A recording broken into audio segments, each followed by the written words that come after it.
Hello Aftab साहब, ॾियो ख़बर। हाणे मुंहिंजा ख़ुशि आहियो। चऊं ॾियो ख़बर छा पिया कयो। आज वाटर जी खाटी शुरू कई है ऐं 2 किलोमीटर करे चुका आहियूं। 4 किलोमीटर अञा रहियल आहे। हिकु ॿ ॻाल्हियूं ज़हन में हुयूं, सोचियो त दोस्तनि सां डिस्कस कजे। उहो इहो त असां ज़मीनदारनि सॼी उमिरि कोडर जी कमाई खाधी आहे, पर कोडर खे हथु लाइण लाइ तयारु न आहियूं। सो मुंहिंजी दोस्तनि खे इहो गुज़ारिश हूंदी त कमाई हलाल करण जे लाइ जेकॾहिं तव्हां हारियुनि सां गॾु हथु वधाईंदा रहंदो त उनजा 2 फ़ाइदा आहिनि। हिकिड़ो त इहो त तव्हांजे हारियुनि में एतमाद वधे थो, ॿियो इहो त तव्हांजी वर्जिश बि थिए थी, जेको तव्हांजे जिस्म जे लाइ तमामु फ़ाइदेमंद आहे। अक्सर करे असांजे ज़मीनदार हेॾा पेट निकितल, शुगर जा पेशेंट, डायबिटिक ऐं ब्लड प्रेशर जो मसइलो, पोइ चवंदा आहिनि त साईं हाणे वर्जिश शुरू था कयूं। अॼु जेकॾहिं पहिरीं कमु कयो आहे त पोइ वर्जिश जी ज़रूरत ई कोन पई आहे।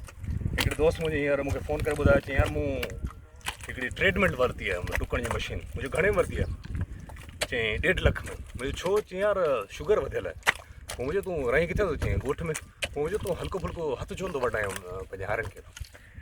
चई यार कॾहिं कमु कयो कोन्हे, छा कजे? मुंहिंजो यार शुरूआति त करणु खपे न असांखे।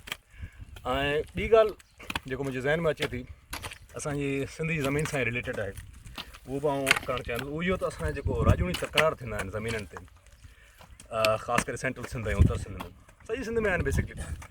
सो उहो 40-40 खून, 50-50 खून थियल हूंदा आहिनि। ऐं जेकॾहिं पाण उन्हनि मसइलनि जा पेरा खणंदासीं त उहो ॻाल्हि शुरूआति थींदी छा तां पाणी जे वारे खां।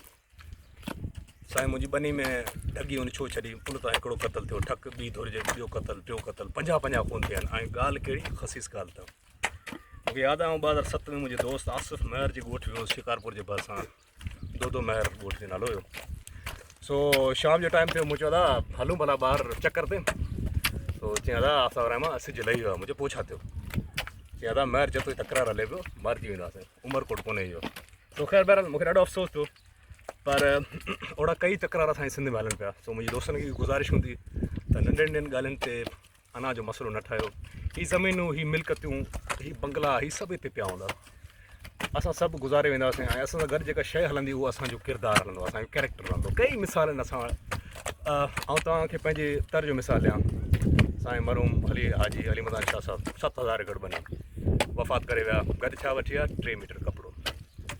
साईं असांजा अब्दुल करीम पली साहिबु 12000 एकड़ ज़मीन वफ़ात करे विया। गॾु छा वठी विया? 3 मीटर कपिड़ो। शाहनवाज़ जुणेजो साहिबु सिंध जा तमामु मशहूरु वॾेरा, घोड़ा, बंगला, गाॾियूं, मिल्कतियूं गुज़ारे विया। गॾु सिर्फ़ु पंहिंजो किरदारु खणी विया। इहे त असांजा ज़मीनदारनि जा मिसाल आहिनि। इन खां अलावा दुनिया में बादशाह रहिया आहिनि, मुअम्मर गद्दाफ़ी, सद्दाम हुसैन, सिकंदर आज़म, जंहिं यूनान खां वठी सिंध ताईं ज़मीन ते कब्ज़ा कया, उहो बि जॾहिं वियो त हथे ख़ाली वियो। सो मुंहिंजे दोस्तनि खे इहो गुज़ारिश हूंदी त अना जो मसइलो छॾियो, हीअ सभु मिल्कियतूं हिते पियूं हूंदियूं, पंहिंजो किरदारु डेवलप कयो। ऐं हिन सां गॾु पंहिंजे दोस्त ऐं होस्ट आफ्ताब रहमान को इजाज़त ॾींदा। हिते हुजो, ख़ुशि हुजो, आबाद हुजो, सिंध सलामत, साथ सलामत। ऐं ॿी ॻाल्हि, ज़मीनदारनि लाइ इहो फ़र्ज़ु आहे त हाणे कूलर में थोरो हथु विझो। महिरबानी दादा, हाणे ॿी रिकॉर्डिंग कर, मूंखे कमु करे ॾे।